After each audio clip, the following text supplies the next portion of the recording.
Mirë se keni ardhur në Shqip, në Dritare Televizion, nderuar teleshikues.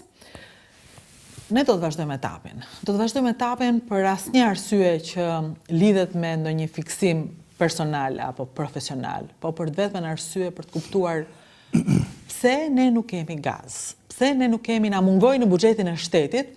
Sipas zotit Afezolli, një prej njerëzve që nxiti fillimin e këtij emisioni, gati $90 milion në vit, të cilat i përkasin, një llogaritur në mënyrë të përafërt, të cilat i përkasin asaj që quhet pagesë tranziti, transit fee, për kalimin e tapit në Shqipëri dhe e marrin vendet që nuk janë në Bashkimin Evropian. Pagesë që e marrin vendet tjera ku kalon tapi, por jo vendet e Bashkimit Evropian si Italia dhe Greqia. Gjatë gjithë këtyre emisioneve ku është folur për faktin që tapi kalon këtu, por ne nuk dim përfitimet e këtij projekti të jashtëzakonshëm, për cilin është folur me shumë emocion, që ka ngelur vetëm politik. Dhe ne duam të kuptojmë cili është përfitimi i tapit në Shqipëri, çfarë përveç tubave të tapit kalon këtu. Këtë nisëm ta bëjmë me personazhet e njohur, ish drejtori i EGL-s Bashkim Baholli, zoti Bardhyl Reso i pari fare, zoti Naska Fezolli, një prej personazheve të rëndësishëm të tapit, i cili nisi që nga 2003-shi, dhe tani me të drejtë, të gjithë më pyeten që pse nuk flet me qeverinë shqiptare, sepse është qeveria shqiptare pjesë e pseve. Ata janë të gjithë personazhet të EGL-s, personazhet të tapit. Flasim me qeverinë shqiptare dhe nisim që në momentin kur tapi nis në Shqipëri. Nuk bëhet fjalë në kohën e Berishës, edhe pse Berisha thotë solla tapin në Shqipëri ka nisur të ketë bisedimet e para të ëndrrës së madhe të gazit në vitin 2003, ndërsa kryeministër ishte Fatos Nano. Zëvendësministër i kohës ishte zoti Pajtim Bello, personazhi kyç i shpjegimit të dosjes TAP në Shqipëri. Zoti Bello, shumë faleminderit që erdhët. Faleminderit dhe ju që na jepni mundësinë të komunikojmë me shqiptarët për këtë projekt shumë të rëndësishëm. Pse? Ju nuk keni pasur kur këtë mundësi? Domethënë nuk keni dashur, nuk keni mundur, nuk keni pasur interes? Më fal, para se të vazhdoj, do të them këtë që ministri i kohës ka qenë Viktor Doda. Po, djes që nuk e përmend. Sepse nuk dua të nxjerr unë veten time ku ka pas një ministër, unë isha një zonë, ka pas edhe disa specialistë me ekip, i tha profesor Baholli, unë nuk dua të ha kohën në emision. Me njërë mbas zotit Baholli, u lidha me ju. Janë shumë të respektuar të gjithë ata, të qeverisë Nano, të qeverisë Berisha, edhe sot e kësaj dite që punojnë në dispozicion të projektit. Sepse TAP, le ta themi me pak. Janë shërbejnë Shqipërisë. Po, dhe këtë përmendja ai shumë prej njerëzve me cilët kishte punuar dhe mua kjo më bëri përshtypje. Se në vedi, një prej akuzave madje që më shbër këto kohë është që ju po shani një vepër të zotit Berisha. Ta saktësojmë, nuk është një vepër e zotit Berisha. Është një prej pak projekteve të bëra në bashkëpunim, i nisur në kohën e zotit Nano, dosja e dorëzuar qeverisë Berisha, dorëzuar po qeverisë Rama, dhe është një projekt në vazhdim i bërë nga gjitha qeverit, i mburur dhe i mbështetur nga gjitha qeverit. Faleminderit që tapi është në Shqipëri, faleminderit qeverive shqiptare që bashkëpunuam. Pyetja është shumë e thjeshtë, dhe këtë mund ta bëj vetëm një njeri që skupton si puna ime nga fjalët e teknikëve. Pyetja është, çfarë përfitimi kemi?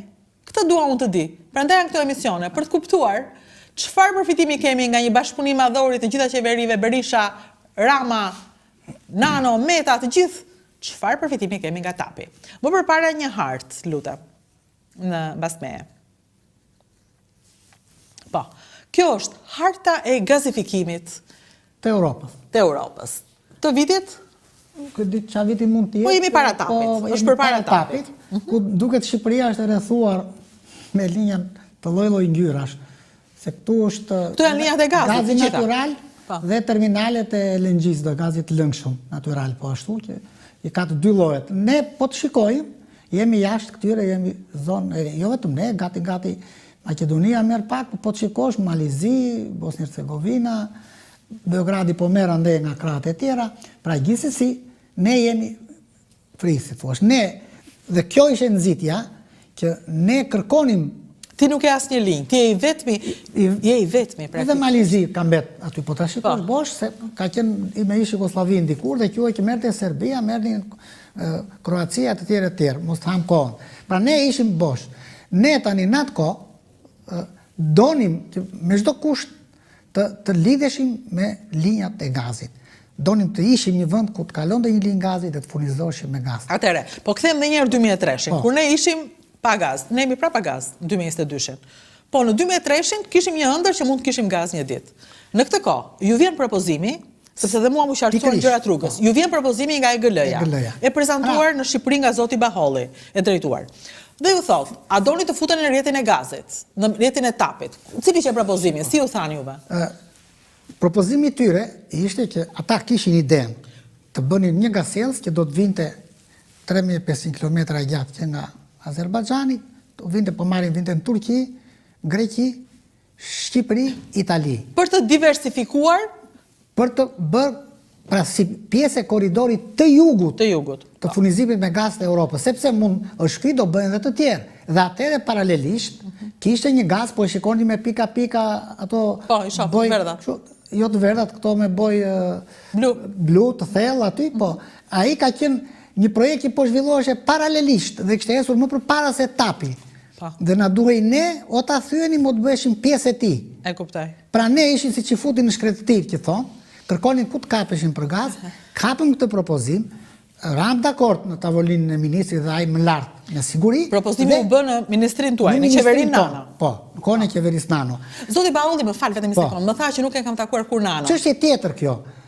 Këto projekte nuk zhvillohen pa dijenin e një kryeministri dhe se për anë të tilla në vendimarrje politike vërtet s'mund t'i futesh do në xhepin e një kryeministri. As në sallën e një qeverie, se janë projekte shumë të mëdha, vendimarrjet bëhen në tjetër vend, por në çdo vend kryeministri ka dijenin të plot për çdo gjë që bën. Dhe ju morët okejin prej tij për të vazhduar me tapin. Unë mbaj mend, Fatos Nano më ka pyetur një fushat elektorale 2005-s. Pajtim si po ecën tapi.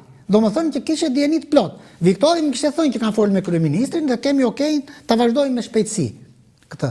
Pra e thash, ne u kapëm diku për gazin, kapëm në këtë projekt, kishim edhe naskën brenda dhe profesorin që ishte Baholli me një mbështetje shumë të madhe, njëri që i kishte shpirti dhe zemra kur bënim përparim në proces. Sa mirë flisë me njëri tjetrin, më ka bërë shumë përshtypje dhe ai me këtë gjuhë fliste për ju që punua. Du të respektosh njërin në kohën që ke punuar dhe arritëm që ne mendimin edhe të EGL-s që na jepte dokumentacion, se s'kishim eksperiencë, do ta pranojmë në këtë lloj sipërmarrje kaq të madhe, të hapnim negocimin mes Italisë, Greqisë dhe Shqipërisë, që do gazellës që të bëjë për jugun të kalonte përmes Shqipërisë. Atëherë kjo është pyetja ime.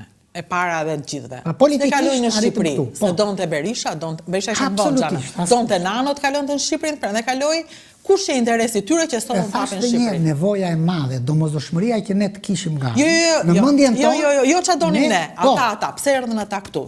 Mos vini fare. Projekti vazhdon të ndryshe. Jo, idenë që kishte EGL-ja s'e përfshi në këtë projekt, që thash, konkurrues. Kishte projektin e vet, në idenë e vet kishte një projekt teknikisht, ekonomikisht dhe nga ana e operimit shumë më fizibël se sa ky projekt i cili ishte prezantuar nga Italia dhe nga Greqia. Por Italia dhe Greqia kishin aksesin, kishin mundësitë, kishin fuqitë dhe kishin ecur këtu.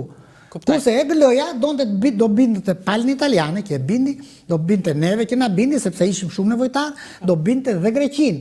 Greqia ishte dakord që mund të futej EGL-ja në projekt, por jo që projektit kalonte në Shqipëri. Nuk ishte dakord Greqia. Si ishte dhe pikërisht vendimarrja e jonë, fitoria e parë e jonë ishte që ne bindëm Europën, Italinë dhe Greqinë që gazellësit kalojnë në Shqipëri. Ju më thonë në fakt, ju këtë më treguat mua. Po, dhe unë kam një memorandum mirë kuptimi të mbajtur midis nesh, palës greke dhe palës italiane, ku del shumë i qartë rezistenca e palës greke që thot Shqipërinë do ta furnizojmë ne nga një deg prej Greqisë. Kjo më bëri përshtypje kur lexova këtë memorandum të vitit 2003.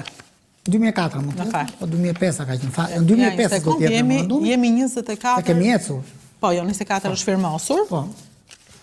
Ky është memorandum. Jo, nuk e ke këtu. Këto janë vetëm minutat e takimit. E thot në fillim aty, mbajtur në Tiranë. Po fal, në 16 qershor 2005. Po.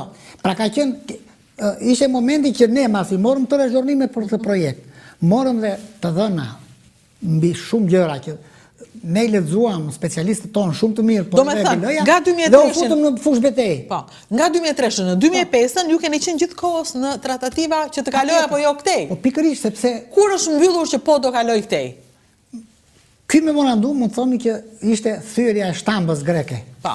Po, se u dorëzua. Dhe në 2005, në 24, shumë pak ditë më pas, në 24, 6-2005, Viktor Doda firmos. Paralelisht ne bëm aktin juridik i dham Tapit autorizimin e parë. Autorizimi i parë. Ky është autorizimi i parë. Policia përsërit në 2007 nga Genc Ruli. Po. Pra, sepse pastaj mbas 2005-s ju mbisni zgjedhjen dhe fiton Berisha. Kjo si të thuash është që neve hym në fushën e betejës. Deri atje donim të futeshim me skuadronet tona në këtë fushë betejë, ato që kishim, po njerëz na pranonte. Hym në fushë betejë dhe duhet të luanim. Atëherë, unë do doja, sepse vërtet, një prej takimeve më të rëndësishme të faktit që Tapi hyn në Shqipëri është ky takim.